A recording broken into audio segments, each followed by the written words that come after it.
Hallelujah, praise the Lord. परमेश्वर का धन्यवाद देते हैं एक बार फिर से। परमेश्वर ने हमें समय दिया है ताकि एक बार फिर से हम परमेश्वर के वचन के ऊपर चिंतन मनन कर सके। आइए हम इससे पहले कि परमेश्वर के वचन में जाएं, परमेश्वर की हजूरी में अपने सिरों को झुकाएं, दुआ करें। निहायत ही मेहरबान खुदा, हम तेरा धन्यवाद देते हैं आज के सुंदर सुनहरे समय के लिए। तूने समय दिया ताकि एक बार फिर हम तेरे भवन में आए और तेरे भवन में आकर खुदा हम तेरे वचन के ऊपर चिंतन मनन कर सकें। खुदा गुजारिश करते हैं, मिन्नत करते हैं, यहाँ पर जो भी तेरे पवित्र वचन में से बताया जाए, समझाया जाए, सिखाया जाए, मैं नहीं बल्कि तेरा पवित्र आत्मा मुझ में होकर बातचीत कर सके। वचन देना, वचन के भेद उजागर करना। मांग लेते हैं प्रार्थना तेरे बेटे हमारे प्रभु यीशु मसीह के मधुर और मीठे नाम से, सुनो गहन कर, आमीन।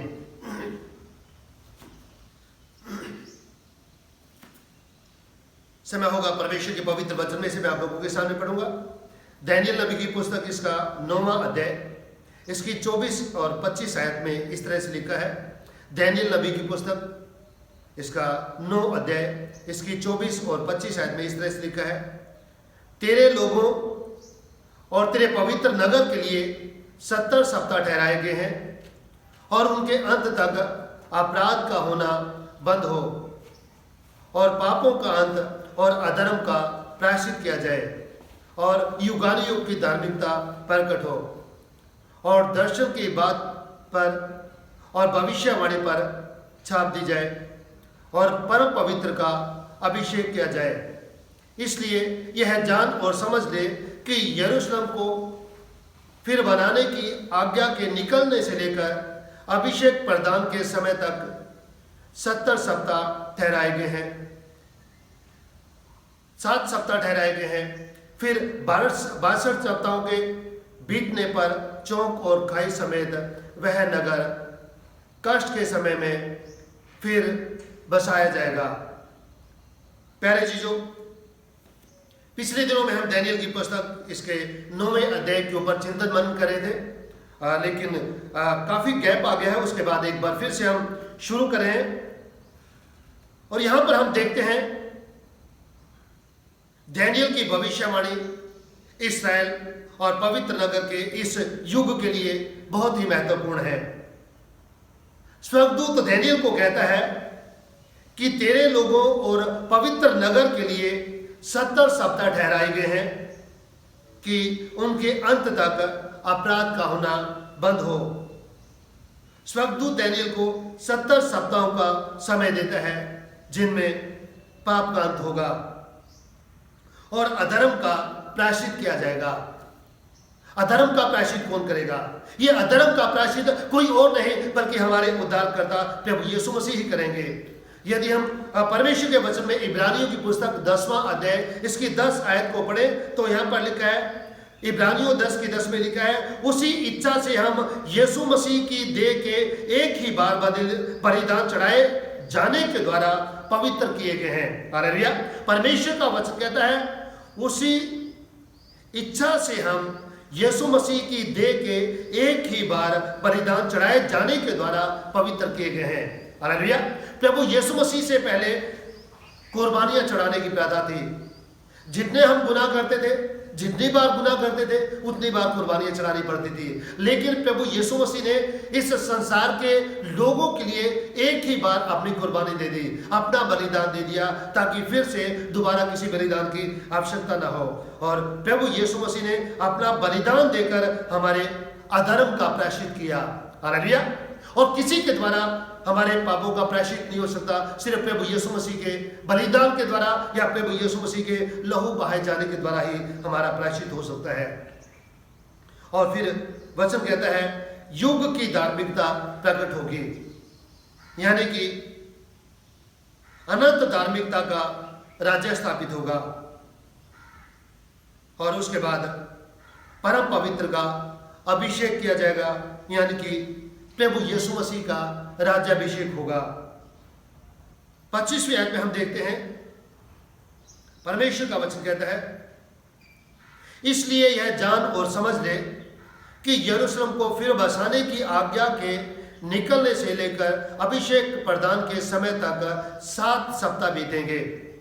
फिर 62 सप्ताहों के बीतने पर चौक और खाई समेत वह नगर कष्ट के समय फिर बसाया जाएगा।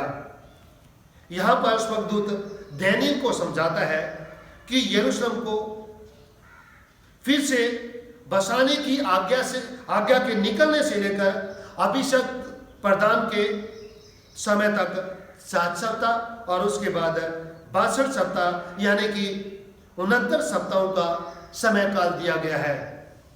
यहाँ पर यदि हम 69 सप्ताहों को दिनों में बदले तो ये दिन बनते हैं 483 दिन। और यदि हम गिनती की पुस्तक में देखें तो यहाँ पर परमेश्वर एक फार्मूले को अपनाते हैं। गिनती की पुस्तक इसका 14 अध्याय इसकी 34 आयत में लिखा है, जितने दिन तुम उस देश का भेद लेते रहे अर्थात 40 दिन, उसकी गिनती के अनुसार दिन पीछे 1 वर्ष अर्थात 40 वर्ष तक तुम अपने अधर्म का दंड उठाते रहोगे। हालेलुया। परमेश्वर ने इन इस्राएली लोगों के लिए एक फार्मूला ठहराया और फार्मूला यह था कि तुम लोग जो कनान देश का भेद लेने के लिए गए थे 40 दिन तुम वहां पर रह कर आए हो, 40 दिन तुम उस देश का भेद लेते रहे और इसलिए 40 दिन पीछे 1 वर्ष यानी कि 40 वर्ष तक तुम अपने अधर्म का दंड उठाते रहोगे।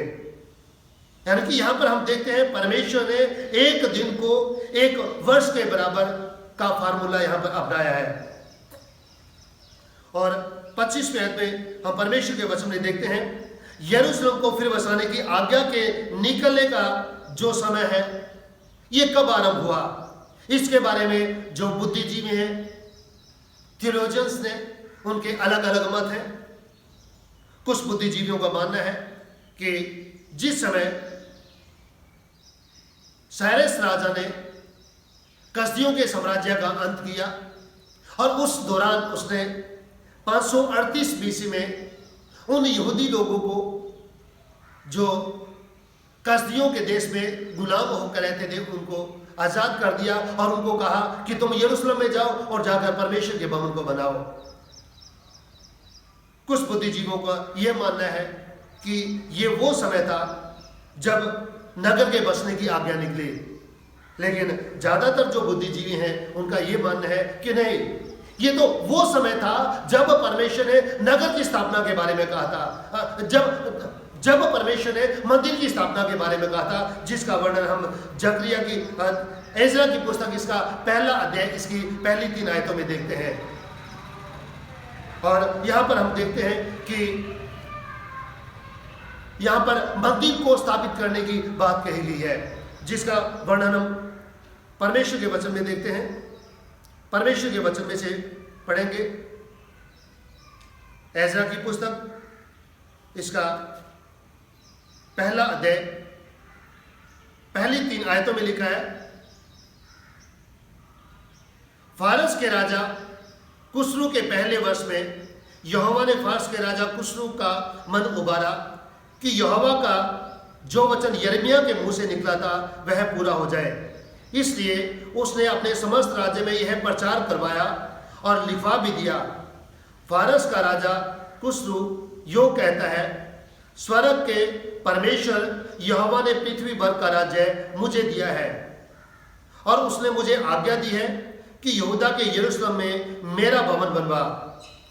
उसकी समस्त प्रजा के लोगों में से तुम्हारे मध्य जो कोई हो उसका परमेश्वर उसके साथ रहे, वह यहूदा के यरूशलेम को जाकर इस्राएल के परमेश्वर यहोवा का भवन बनवाए। जो यरूशलेम में है वही परमेश्वर है।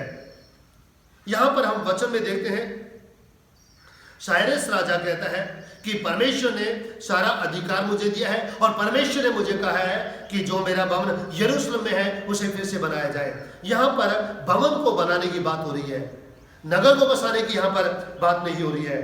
और इसलिए ज्यादातर बुद्धिजीवी इस बात से सहमत है कि नगर को बसाने का जो समय है ये अर्थक्षेत्र राजा के समय में इसको बसाने की आज्ञा निकली, जो कि 457 बीसी में निकली। जिसका वर्णन हम नेहमिया की पुस्तक में देखते हैं। नेहमिया की पुस्तक इसका दूसरा अध्याय पहली 8 आयतों में हम इसका वर्णन देखते हैं। राजा अर्थक्षेत्र नेहमिया से पूछता है दूसरी आयत में, तू तो रोगी नहीं है, फिर तेरा मुंह क्यों उतरा है? तीसरी आयत में नेहमिया कहता है, जब वह नगर जिसमें मेरे पुरखों की कब्रें हैं उजाड़ पड़ा है और उसके फाटक जले हुए हैं, तो मेरा मन क्यों ना उतरे? पांचवी आयत में नेहमिया राजा को कहता है, यदि राजा को बाय और तू अपने दास से प्रसन्न हो तो मुझे यहूदा और मेरे पुरखों की कब्रों के नगर में भेज, ताकि मैं उसे बनाऊं। हालेलुया। यहां पर नेहमिया राजा से, अर्थक्षेत्र राजा से परमिशन लेता है, मुझे आज्ञा दे, मुझे परमिशन दे कि मैं अपने पूर्वजों के नगर में जाऊं, मैं यरूशलेम में जाऊं और उस नगर को बसा सकूं। और प्यारे जीजों, ये वो समय था जब अर्थक्षेत्र राजा ने आज्ञा दी और नेहमिया यरूशलेम में जाता है और वहां पर जाकर यरूशलेम को बनाना शुरू करता है। और ये आज्ञा 457 बीसी में निकली। जब हम 457 बीसी में 69 सप्ताहों को, यानी कि 69 सप्ताहों को जब हम दिनों में कन्वर्ट करते हैं, दिनों में बदलते हैं, तो ये दिन बनते हैं 483। जब हम ये जो 483 दिन बनते हैं, इनको हमने अभी वचन में देखा कि परमेश्वर ने एक इस्राएली लोगों के लिए फार्मूला नियुक्त किया, और फार्मूला यह है कि एक वर्ष पीछे, एक दिन पीछे एक वर्ष, यानी कि इस 483 जो दिन है ये 483 वर्ष हुए। और यदि हम 457 बीसी में 483 वर्ष जोड़ें तो ये हमें समय पहुंचाता है 26 एडी में। और यदि हम गणित की दृष्टि से ईस्वी पूर्व 1 और ईस्वी 1 के मध्य में जो 0 आता है, इसके बारे में हम देखें। गणित की दृष्टि से ईस्वी पूर्व 1 और ईस्वी 1 के मध्य में 0 आता है। इस शून्य को एक साल के लिए हम इस्तेमाल नहीं करते हैं। ईस्वी पूर्व से ईस्वी सन की गणना करते समय एक वर्ष को हम कम कर देते हैं, और यदि हम शून्य छोड़ देते हैं तो हम 457 बीसी से 457 बीसी में यदि हम 483 वर्ष जोड़ें तो हम पहुंचते हैं 27 एडी में। अब हम देखेंगे कि 27 एडी में क्या क्या घटना घटित हुई। पहले हम देखते हैं 26 एडी में क्या हुआ। यदि हम बाइबल क्रोनोलॉजी देखें तो हम इसमें पाते हैं 26 एडी में पाते हैं कि यूहन्ना बपतिस्मा देने वाला यरदन के किनारे लोगों को बपतिस्मा देता है, और लोगों की भीड़ की भीड़ यूहन्ना के पास बपतिस्मा लेने के लिए आती है। और हम वचन में देखते हैं कि यूहन्ना प्रभु यीशु मसीह के लिए मार्ग तैयार करते हैं। और जैसा यशायाह ने कहा था कि प्रभु का मार्ग तैयार करो, प्रभु के लिए सड़कें सीधी करो। और यूहन्ना आता है, और यूहन्ना प्रभु यीशु मसीह पहले इस संसार में आकर प्रभु यीशु मसीह के लिए मार्ग तैयार करता है, लोगों को तैयार करता है, ताकि लोग उस उद्धारकर्ता के लिए, उस मुक्तिदाता के लिए अपने आप को तैयार कर सके। और उसके बाद प्रभु यीशु मसीह आते हैं, और यीशु मसीह भी आकर यूहन्ना से बपतिस्मा लेते हैं, जिसका वर्णन हम मत्ती के इंजील इसके 3 अध्याय में भी पाते हैं। और इसके बाद हम देखते हैं बपतिस्मा पाने के बाद प्रभु यीशु मसीह 40 दिन 40 रात निराहार रहते हैं। ये 26 एडी की मैं बात कर रहा हूं। प्रभु यीशु मसीह 40 दिन 40 रात निराहार रहते हैं, उपवास करते हैं, और उसके बाद शैतान के द्वारा प्रभु यीशु मसीह की परीक्षा होती है। और उसके बाद हम यदि हम 27 एडी की बात करें तो 27 एडी में प्रभु यीशु मसीह अपनी खिदमत को शुरू करते हैं, उस सेवकाई को शुरू करते हैं जिसके लिए परमेश्वर ने प्रभु यीशु मसीह को इस संसार में भेजा था। और प्रभु यीशु मसीह इस संसार में आकर अपनी खिदमत को शुरू करते हैं। और साथ ही साथ शिष्यों को बुलाते हैं ताकि शिष्य लोग प्रभु यीशु मसीह की खिदमत में, प्रभु यीशु मसीह की सेवकाई में प्रभु यीशु मसीह का सहयोग दे सकें और प्रभु यीशु मसीह स्वर्ग के राज्य का प्रचार करना आरंभ करते हैं। पहली चीज जो यहाँ पर हम देखते हैं, पुराने नियम में बिल्कुल सही बताया गया है कि कब प्रभु यीशु मसीह इस संसार में होंगे और 27 एडी में प्रभु यीशु मसीह अपनी खिदमत को, अपनी सेवकाई को आकर शुरू करते हैं। और परमेश्वर का वचन हमें एग्जैक्ट बताता है कि 408 बीसी में यरूशलेम को फिर से स्थापित किया गया और उसके चौक फिर से बसाए गए, फिर से बनाए गए, दुरुस्त किए गए।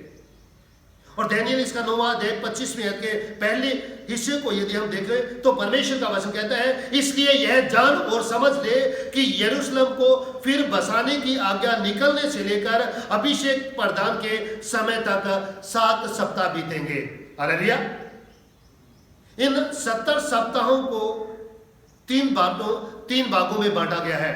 यहां पर हम देखते हैं 70 सप्ताहों को 3 भागों में बांटा गया है। पहला भाग 7 सप्ताह और उसके बाद 62 सप्ताह और उसके बाद 1 सप्ताह और है और इस तरह ये 70 सप्ताह होते हैं। 7 सप्ताहों का जो समय है, यदि हम पुराने नियम में देखें लय व्यवस्था इसका 25वां अध्याय इसकी 8वीं आयत में परमेश्वर का वचन कहता है, लय व्यवस्था 25 की 8 में परमेश्वर का वचन कहता है, 7 विश्राम वर्ष अर्थात 7 गुना 7 वर्ष गिन लेना। 7 विश्राम वर्षों का यह समय 49 वर्ष होगा। हालेलुया। परमेश्वर ने यहां पर बताया है कि 7 विश्राम वर्ष अर्थात 7 गुना 7 वर्ष गिन लेना। 7 विश्राम वर्षों का यह समय 49 वर्ष होगा। और यहां पर परमेश्वर यरूशलेम के फिर बसाए जाने का समय देते हैं 7 सप्ताह। जब हम 7 सप्ताहों को दिनों में कन्वर्ट करते हैं, दिनों में बदलते हैं, तो ये बनते हैं 49 दिन। और जैसे मैंने पहले बताया, एक दिन 1 वर्ष के समान है, 1 वर्ष के बराबर का फार्मूला यहाँ पर अपनाया गया है और इसलिए ये बनते हैं 49 वर्ष। और यदि हम और नगर को फिर से बसाने की जो आज्ञा निकली थी वो निकली थी 457 बीसी में। नगर बसाया गया, 49 वर्ष नगर को बसाने में लगे, 49 वर्ष। और इसलिए 457 बीसी में यदि हम 49 वर्ष ऐड करें तो ये हमें समय पहुंचाता है 408 बीसी में। प्रभु यीशु मसीह से पहले जो समय था, जो शताब्दियां थी, वो ऊपर से नीचे आती थी, जैसे 100, 90, 80, 70, 60, 50, 40। और प्रभु यीशु मसीह के बाद जो समय है वो नीचे से ऊपर की तरफ जाता है। 1, 5, 10, 20, 30, 40, 50 नीचे से ऊपर की तरफ जाता है। तो यहां पर हम देखते हैं कि 457 बीसी में नगर के बसाने की आज्ञा निकली, 49 वर्ष लगे इसको नगर को फिर से बसाने में। तो इसलिए यह समय हमें पहुंचाता है 408 बीसी में।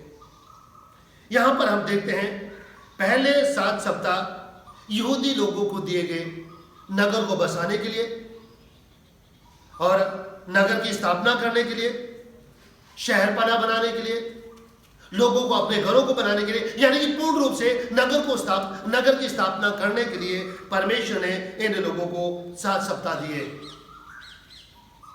और दानियेल की यह भविष्यवाणी यहां पर पूरी होती है। इन 7 सप्ताहों का समय पूरा हुआ और ये हमें पहुंचाता है, जब ये 7 सप्ताहों का समय पूरा हुआ, ये हमें पहुंचाता है 408 बीसी में। और इसके बाद 62 सप्ताहों का समय शुरू होता है। 62 को जब हम 7 से गुणा करते हैं, 62 सप्ताहों को जब हम दिनों में कन्वर्ट करते हैं, दिनों में बदलते हैं, तो ये बनते हैं 434 दिन, यानी कि 434 वर्ष।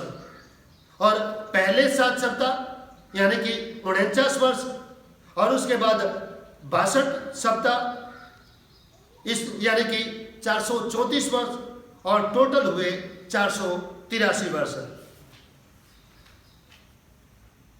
और 457 बीसी में 483 जोड़े तो ये हमें पहुंचाता है 27 एडी में। हालेलुया। यानी कि ये समय हमें पहुंचाता है जब हम इन 69 सप्ताहों को जोड़ते हैं तो ये हमें पहुंचाता है 27 एडी में, यानी कि प्रभु यीशु मसीह के समय में ये हमें पहुंचाता है। और इस प्रकार इन 483 वर्षों का अंत होता है और हम पहुंचते हैं 27 एडी में, यानी कि प्रभु यीशु मसीह के समय में, जब प्रभु यीशु मसीह ने अपनी खिदमत को शुरू किया, अपनी सेवकाई को आरंभ किया। और प्रभु यीशु मसीह इस संसार में आकर अपनी खिदमत को आरंभ करते हैं, अपनी खिदमत को शुरू करते हैं। और जिस तरह से यहूदी लोग उस आने वाले मसीहा की प्रतीक्षा कर रहे थे, प्रभु यीशु मसीह उस समय उस समान नहीं आए, उस तरह नहीं आए, राजाओं के राजा की तरह नहीं आए। वैसे हालांकि वो आत्मिक रूप से देखें तो राजाओं के राजा के समान आए थे, लेकिन यदि हम सांसारिक रूप से देखें तो वो राजाओं के राजा के समान नहीं आए थे, जिसके लिए यहूदी लोग बड़ी बेसब्री के साथ इंतजार कर रहे थे। और यहूदी लोग सोच रहे थे कि प्रभु यीशु मसीह राजाओं के राजा के रूप में आएंगे, लेकिन ऐसा कुछ नहीं हुआ। प्रभु यीशु मसीह इस संसार में आकर अपने राज्य को स्थापित करना नहीं चाहते थे, बल्कि वो तो लोगों के मनों पर, लोगों के दिलों के ऊपर राज्य करना चाहते थे। और प्यारे जीजों, वो समय अभी आएगा जब प्रभु यीशु मसीह एक बार फिर से इस संसार में आएंगे और इस संसार में आकर यरूशलेम पर अपना राज्य स्थापित करेंगे। और अभी हमने वचन में से सीखा, अभी तक सिर्फ 69 सप्ताहों का ही समय पूरा हुआ है। ये जो 70वां सप्ताह है ये अभी आना बाकी है, और इसके बारे में हम आने वाले इतवार को परमेश्वर के वचन में से सीखेंगे। परमेश्वर इन वचनों के द्वारा हम सभी को आशीष दे, बरकत दे और होने दे कि आज का वचन हम सभी के जीवन में बहुत ऐसे आशीषें और बरकतें लेकर आने वाला उसके। परमेश्वर इन वचनों पर इन वचनों के द्वारा हम सभी को आशीष दे। आमीन। दुआ करें। निहायत ही मेहरबान खुदा, हम तेरा धन्यवाद देते हैं तेरे पवित्र वचन के लिए। होने दे खुदा, आज का तेरा पवित्र वचन हम सभी के जीवन में बहुत ऐसे आशीषें और बरकतें लेकर आने वाला उसके, और हम वचन के सुनने वाले नहीं बल्कि वचन के ऊपर अमल करने वाले भी उसके। मांग लेते हैं प्रार्थना तेरे बेटे हमारे प्रभु यीशु मसीह के मधुर और मीठे नाम से, सुनो ग्रहण कर। आमीन।